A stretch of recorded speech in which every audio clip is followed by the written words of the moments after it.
of an FMD-free status for the zone after the 2022 outbreak. Now addressing farmers, committees and village leadership, the Minister for Agriculture, Re Fidelis Molao, stated that despite farmers requesting the government to begin the restocking exercise in October, several factors compelled them to start it during the winter period. The first case of foot and mouth disease outbreak in Zone 6B was recorded in 2022 in Butali village, reported by one farmer, Mr. Benson Samson, after noticing that his cattle had symptoms of the disease. In a swift response, containment measures were put in place, and 18 months later, Zone 6B is declared a green zone. Farmers in Butali, Sinyawe, Jaglas number 1, Ramokwebana, Tsesebe, Tsamaya, Moana, Sivia, Mabuzani and Jaglas number 2 will now continue with cattle farming from where they left off due to FMD.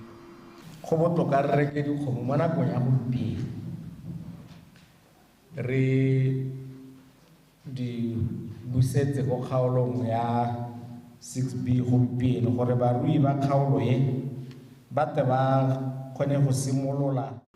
It is better to buy cattle now and start restocking in Zone 6B so that they adapt to the new environment.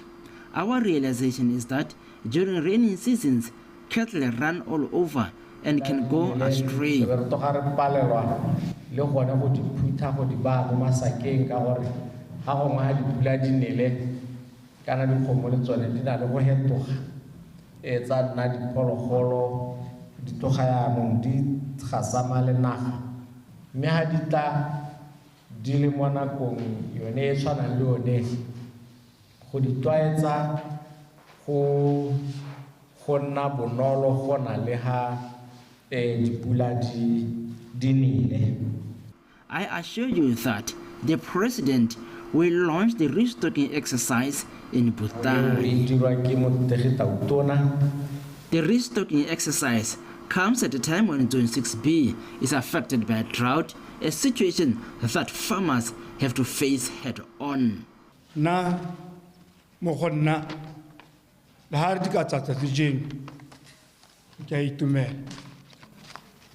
I am ready to receive cattle. Even if they come today, I will be happy because we can't wait thinking there will be no drought next year.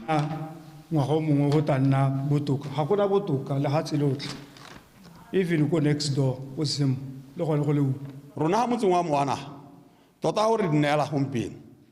in Moana village, we accept them, but our challenge is that there is no water.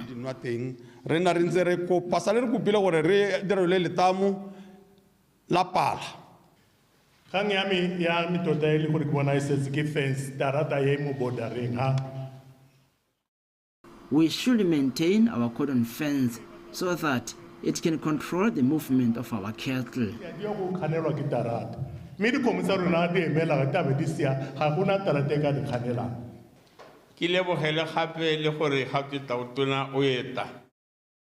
I am grateful that our President will be launching the restocking exercise. It shows that government cares for us as farmers in Zone 6B.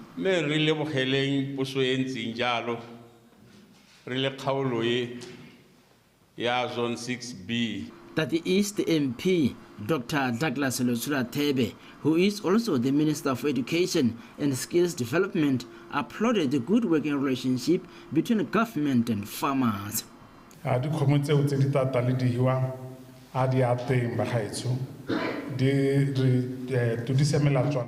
those cattle that will be given multiply, and let us come in large numbers to support the President as we will be starting the last phase for us to receive our cattle.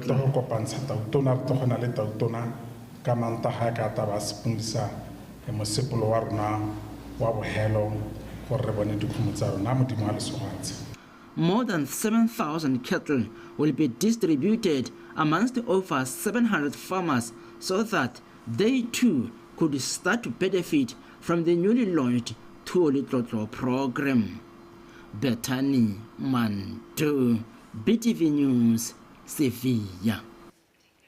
And Reben Samson from Butale village in the northeast received a Brahman bull from the president of Mokgweetsi Masisi. Samson was the first farmer to report the disease outbreak in that region. Me lagi simulera ke leboga mo go apegileng ebe ke mo supele motho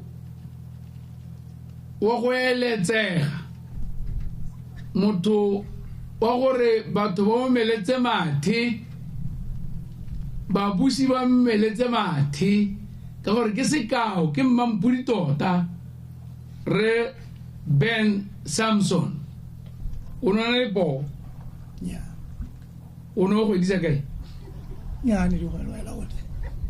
di go bel what the points nya what the cimental me ka na ke le ba di khomotsi ka mora ga metsi ha se di le ka cimental o tla tsa Brahman Siamelo. isian me ke do ngore ga kana ba ta bonsmar Tana ke batla le mo ile gore ka khona go khwela sa. all right ke tla sengela Brahman entle e kibidu. Now crossing to the Bura district where completion of the similar restocking exercise was done last month, efforts are continuing to reinforce security along the Zimbabwe-Botswana border fence in that area. Now Mepato or male age regiments have committed to assisting in replacing the existing cordon fence with rod fence. The Bura Mepato leader Khosi Khabana Moketsi has confirmed that discussions are ongoing with the government regarding the project. The thick rod fence has been piloted in some areas along the 145-kilometer cordon fence between Mukurani Veterinary Gate and Robelela Village. Karabo Molusi. The thick rod fence has been piloted in some areas along the 145 kilometers cordon fence between Mukurani Veterinary Gate and Robelela Village on the riverbanks of Shashe, bordering Botswana and Zimbabwe. Mepato submitted a potential sustainable solution on how the cordon fence can be reinforced using stronger poles and rail as fence standards. Le pakole le bidio go tema moyo ke le pakole le kgaotswela mo pholo ya motaka sa ka wa le kima so rona mamoyo ka re batara a epelwe ha ga re ga sporo se harologana. This pole is nicknamed Mamoyo. It's a short version of the poles used for electricity connection. We want these poles to be placed on intervals of 12.5 meters between the rail standards positioned 50 meters apart. As it's visible here, the rod fence is intact. It is durable against elephants and thieves, so we want to make it 4 lines. Elephants can jump over it, but cattle cannot pass through. This rail standard is 2 meters into the ground. It's very strong. Our request is that instead of 1 rod fence, 3 more holes should be drilled.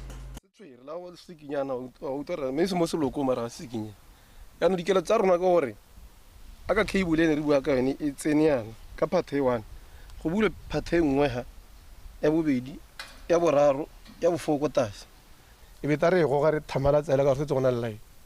With a team complement of over 250 dedicated men and women who have volunteered for over 2 years to protect the territorial integrity of the country and curb cattle rustling along Botswana-Zimbabwe border, Mepato have committed to work with the government to reduce the cost of revamping the cordon fence. Most of the current fence was stolen, but we found it in Zimbabwe. The Ministry of Agriculture has offered to provide a truck to transport it back so that we can reinforce with it on the rod fence. Even if they can steal it, they can't cut the rod fence. While the rod fence project is being discussed, Mepato have proactively assumed the duty of maintaining the existing cordon fence and separating the Botswana cattle from those of Zimbabwe grazing in the country and heading them back to Zimbabwe. Karabo Molusi, BTV News, Mabolwe Border Post.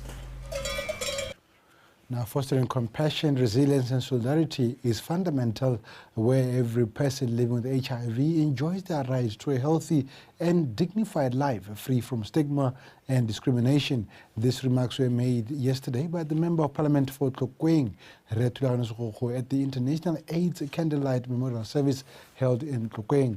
Mojadi Mukibelo.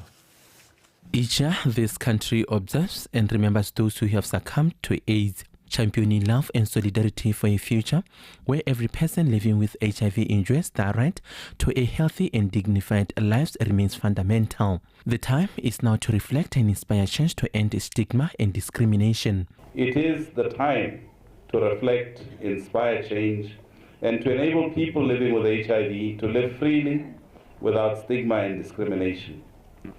It is a time to show our collective solidarity and compassion, love and care. By doing so, we support people living with HIV to heal. We empower them to define a better life and to see ourselves as one and not separated by the condition of being HIV positive.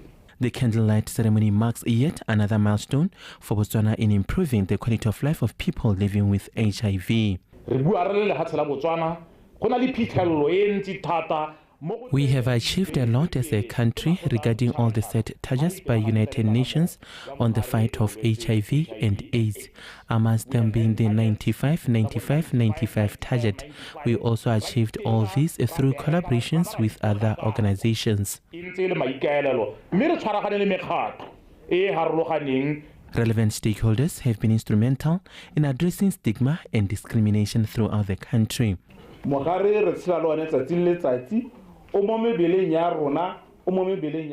HIV affects us all. Let us all go for HIV testing and take necessary steps post-testing and adopt better lifestyles.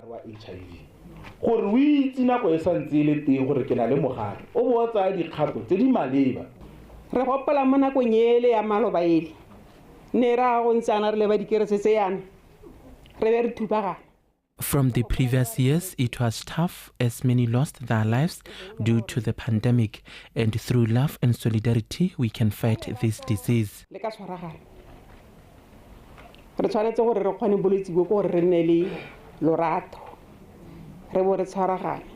The call to end stigma also aligns with government ideals towards the 95-95-95 target, which will ensure an HIV-free nation by the year 2030. Mojadi Mukibelo, BTV News, Tlokweng.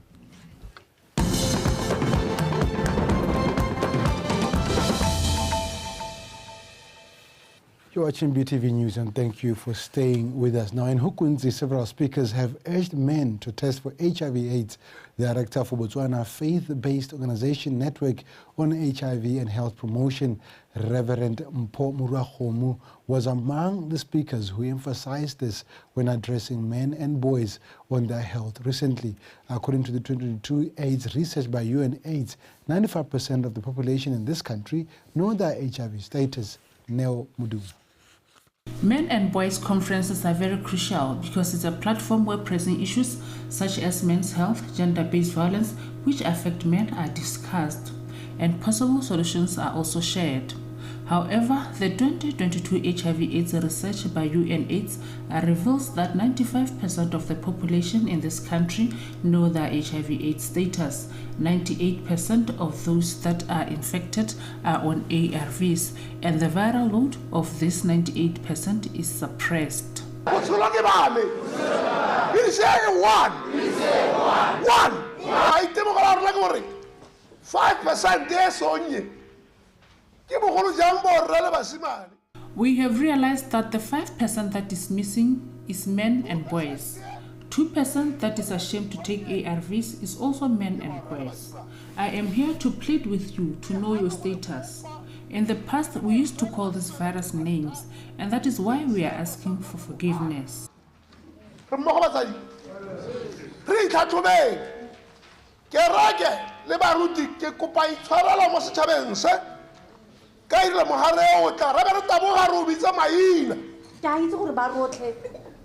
I encourage you to take part in Ranyalana program as it has the potential to curb GBV.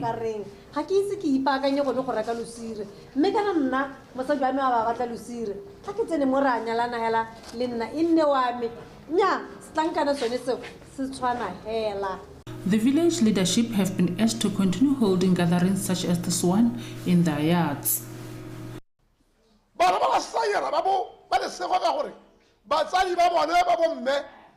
A girl child is lucky because most of them have a relationship with their mothers, and that is not the case with a father and son. Some of the issues are caused by a boy child who was deprived guidance from his father. Treat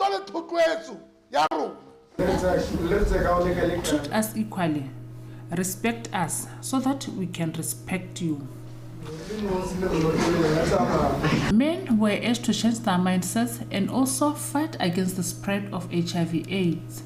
Now, Mudumwa, BOTSWANA Television, Hukunzi.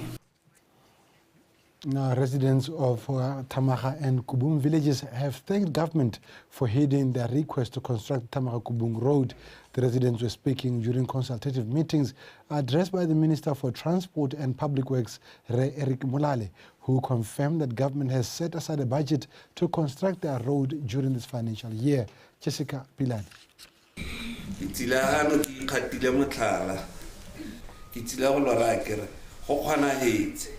I'm here to announce that Tamaga-Kubung Road will be tarred during this financial year.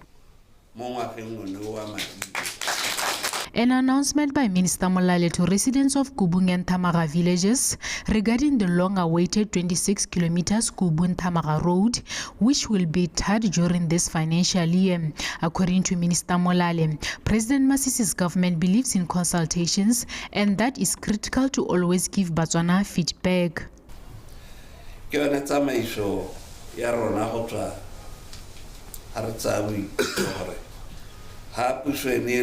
It is our principle as the government to always give you feedback, whether it's positive or negative, regarding issues or developments that we have promised to do.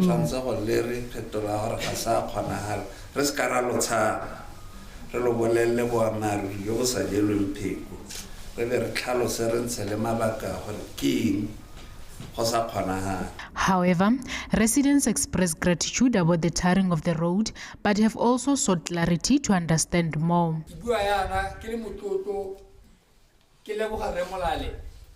I stand here delighted and thanking Mr. Molale for such a response. I also thank you, the community, for being patient. I also thank Mr. Mabe for advocating for the design of this road.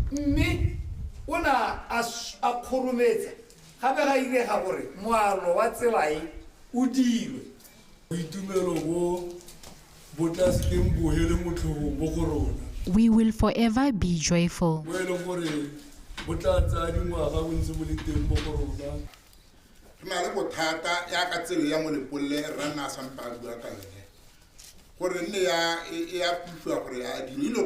The Molepolla-Tamaga Road was a challenge as the matter was taken to court. We do not want that to repeat again to this road.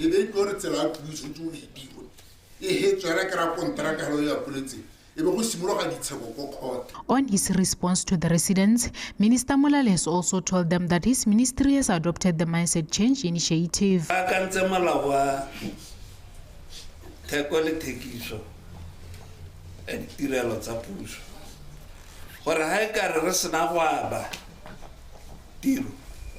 We have amended the procurement bill so that if a contractor takes us to court, we do not wait for the matter to get a ruling, but rather we continue with the work as it has been delaying developments to continue.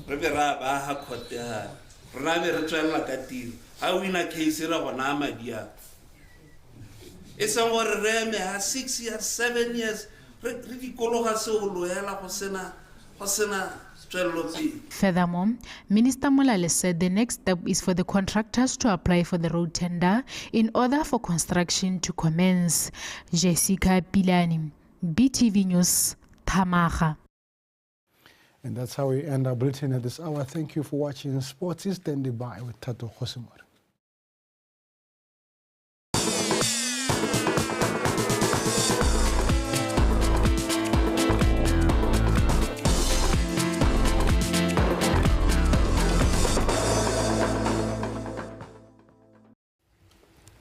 Thank you, Kaelo Sabona. With In Context, the sports update, I'm Tato Khosimore. Thank you for joining us. Let's jump straight into our top story this afternoon.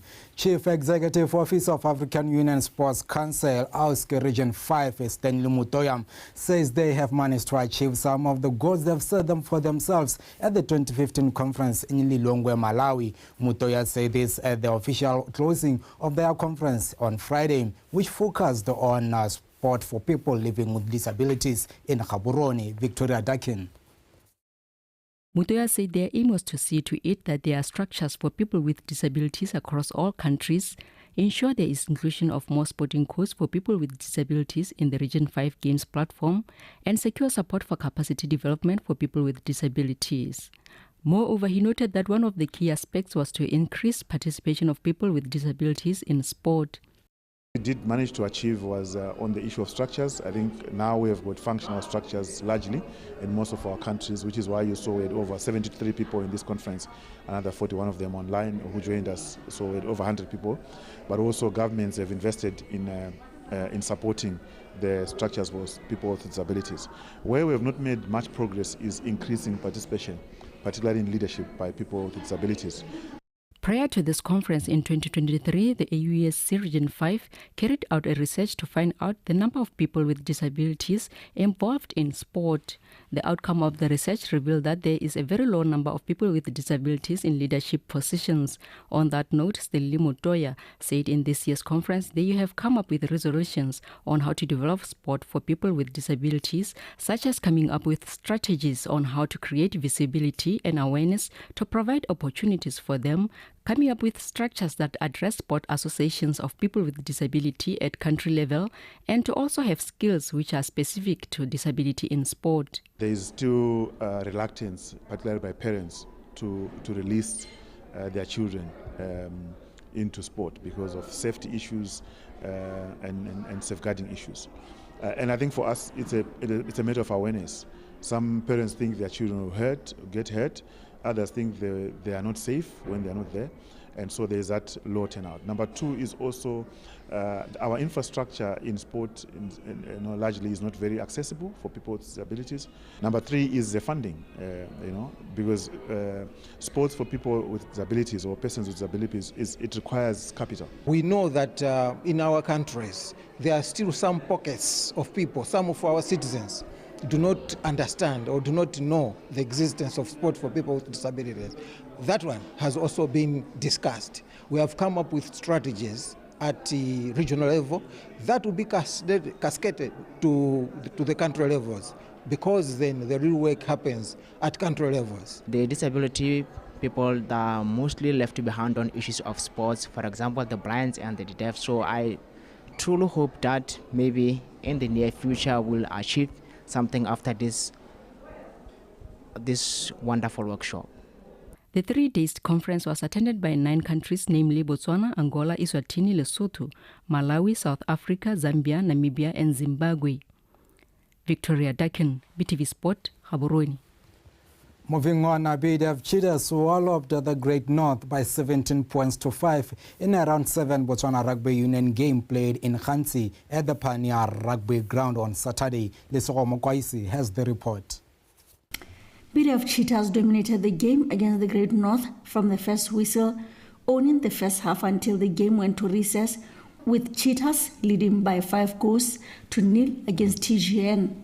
After recess, Cheetahs continued dominating the game, registering 2 tries to increase their lead, and at the end of the game, Cheetahs emerged victorious with 17-5 scoreline. Tough is getting hard. Hardly it's where we are, whereby we need bonus points and we couldn't get. Last week we drew, so we're not progressing well. It's our maybe game later we can do better. Sescard game is something like that. It's not our bonus point against the side we should do better than that.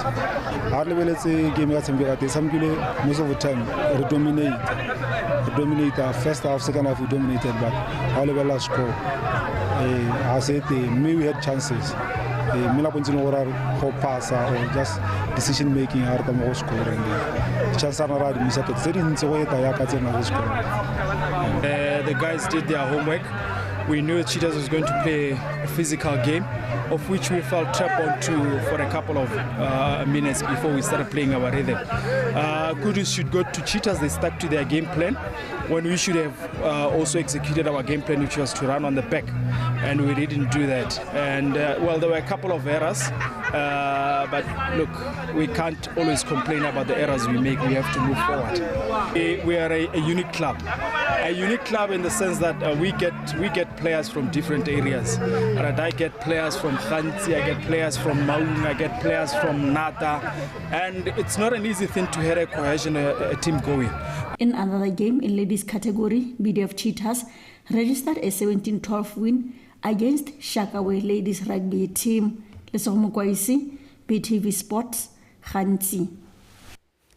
Still in the Botswana Rugby Union Men's 15th League, UB Rhinos defeated Kenyan Jaguars with a scoreline of 15-12 in a league game played on Saturday at Livingston Kolobeng College grounds. Tlamelo Muntsusi reports. Bottom-placed Canon Jaguars in the log standing started the game on high note as Ishmael Pelaelo and Crispin Kaura registered 2 tries, and furthermore Pelaelo's conversion to take the game to recess, Jaguars leading by 12-3 to UB Rhinos. From the break, UB Rhinos made a lot of subs that changed the rhythm of the game entirely to their favor.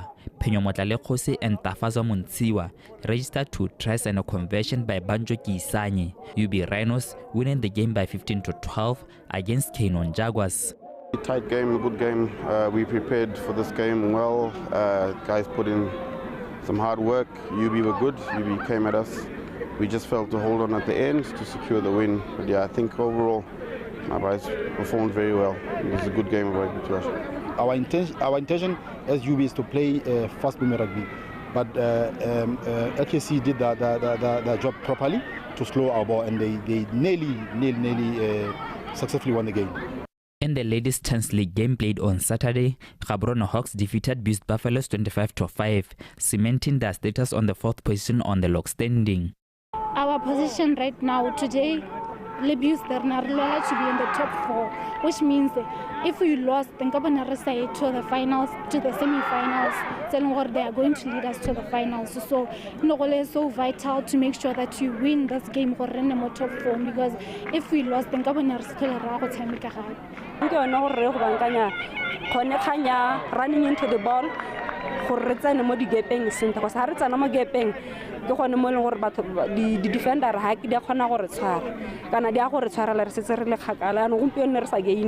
ground because of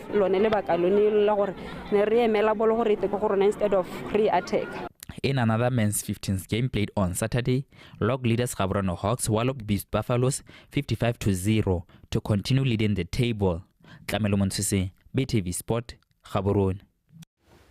Before signing off, here's our last story this afternoon. Botswana Athletics Association Vice President Technical Wabona Tetso says despite failure to qualify for the Olympics by all the athletes who competed at the weekend's BAA Invitational Track and Field event, he's happy that the championships produced a crop of new athletes.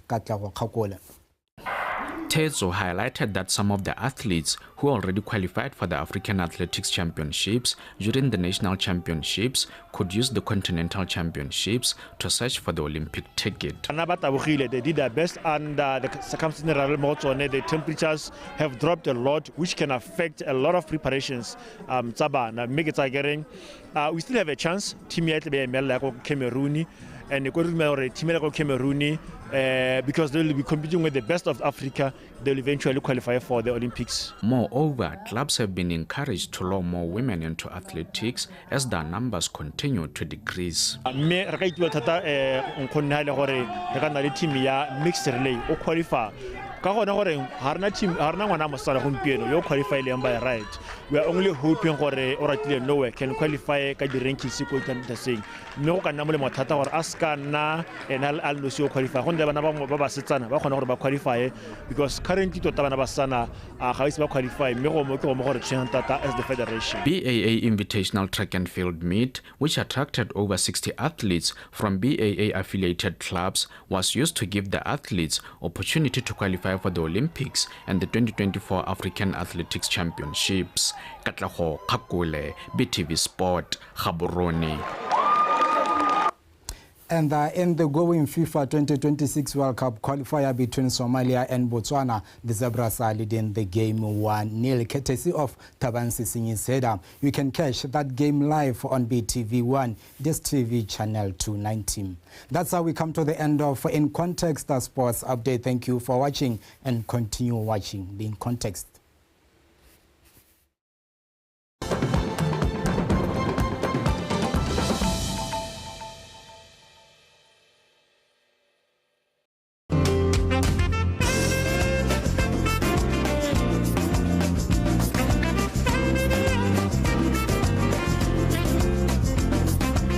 Botswana's journey of transformation is a multifaceted initiative merging different sectors of government and the wider national agenda. We invite you to witness this journey of progress and self-actualization every Thursday night.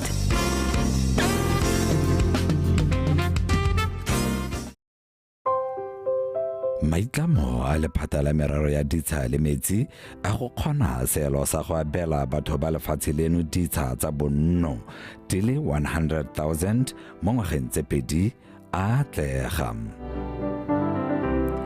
Lephata le tshwaragane le makalana a ka boditsha le semeletse go diragatsa taelo ga Tautona